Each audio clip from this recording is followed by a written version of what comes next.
আমরা সরি এই সবই বিএনপি হইল সদস্য এই সদস্য সবাই নূতন ফর্মগুলো প্রত্যেকের ফর্ম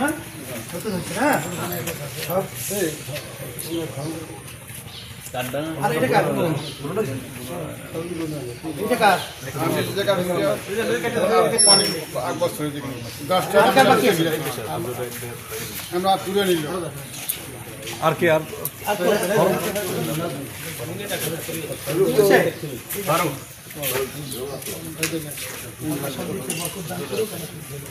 এখন বুঝতে হবে সংগঠনকে দেখা আপনার আমার যেরকম নাকি জ্বালা যন্ত্রণা ব্যথা এখন আপনাদের এখন এটাকে কিভাবে বাড়ানো যায় দেশের কল্যাণ, ইসলামের কল্যাণের জন্য, মানবতা কল্যাণের জন্য শুধুমাত্র আমরা খাইয়ে হলে যেগুলো শেষ করে দুনিয়াকে বুঝে না, এটি আমাদের কাজ না। আমরা সবাই যেতে হবে, কিন্তু এইটা যাওয়ার পরে মানুষ বলবে যে লোকটা সমাজের জন্য, ইসলামের জন্য, মানুষের জন্য কী করছে, এই দেশটা তো আমাদের রচনা করতে হবে। এই জন্য এদের আমার যে দায়িত্ব, এই দায়িত্বটা এখন হলেও আপনাদের মাথায় কিনতে চলতে হবে। এখন আপনি কীভাবে আরেকটা দলের লোককে কীভাবে ইসলামের পক্ষে আপনার সঙ্গে জানাতে পারবেন, সেই চেষ্টাটা এখন আপনাদের করতে হবে।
এই জন্য সে দৃঢ়তার সাথে কথা বলে।